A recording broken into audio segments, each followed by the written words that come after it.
ഇന്നത്തെ വചനം സങ്കീർത്തനം 32:8 ഞാൻ നിന്നെ ഉപദേശിച്ച് നടക്കേണ്ടുന്ന വഴി നിനക്ക് കാണിച്ചു തരും.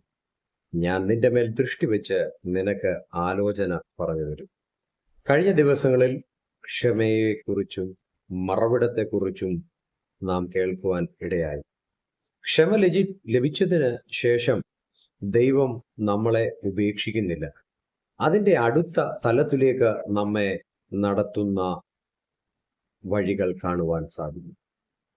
അതിൻ്റെ അടുത്ത പ്രോസസ് വഴി കാണിച്ചു തരും എന്നതാണ്. ഈ വചനത്തിൽ 3 വാഗ്ദാനങ്ങൾ ദൈവം നമുക്ക് തരുന്നു. ഒന്ന്, ഉപദേശിക്കും, അറിവ് തരും. വചനത്തിലുടനീളം ദൈവം തൻ്റെ ഭക്തന്മാർക്ക് അറിവ് പകർന്നു കൊടുക്കുന്നത് കാണാൻ സാധിക്കുന്നുണ്ട്. 2, വഴി കാണിച്ചു തരും, ദിശ തരും. എങ്ങോട്ട് പോകണം, തൻ്റെ ഭക്തൻ എവിടെ പോകണം, എവിടെ ആയിരിക്കണം എന്ന് ദൈവം പറഞ്ഞു തരും. 3, ദൃഷ്ടി വെച്ച് ആലോചന പറഞ്ഞു തരും. കൂടെ നിന്ന് ഉപദേശിച്ച വഴി നടത്തും. ഐ അപ്പോൺ യു എന്നത് ഒരു അച്ഛൻ കുഞ്ഞിനെ നോക്കി, ഒരു പിതാവ് കുഞ്ഞിനെ നോക്കി കണ്ണുകൊണ്ട് ആംഗ്യം കാണിച്ച്, അവരുടെ കോൺവെർസേഷൻ കണ്ണുകൊണ്ട് ആംഗ്യം കാണിക്കുന്നത് പോലെ ദൂരെ നിന്ന് അലറേണ്ട കാര്യമില്ല.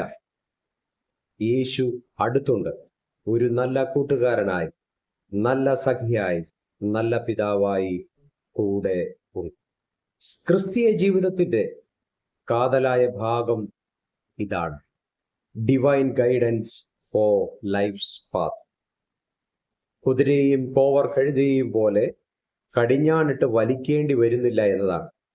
എങ്കിൽ നമുക്ക് മൃഗങ്ങളെ പോലെ ആകാതിരിക്കാം. സങ്കീർത്തനം 32:9 നമുക്കിത് കാണാൻ സാധിക്കുന്നുണ്ട്. മനസ്സോടെ പഠിക്കാം, അനുസരിക്കാൻ തയ്യാറാകാം. യേശുവിൻ്റെ ദൃഷ്ടി നിങ്ങളുടെ മേൽ ഉണ്ട്, എൻ്റെ മേലുണ്ട്, നിന്റെ മേലുണ്ട്. ആ ധൈര്യത്തോടെ മുന്നോട്ട് പോകാൻ ഈ വചനം സഹായകരമാകട്ടെ.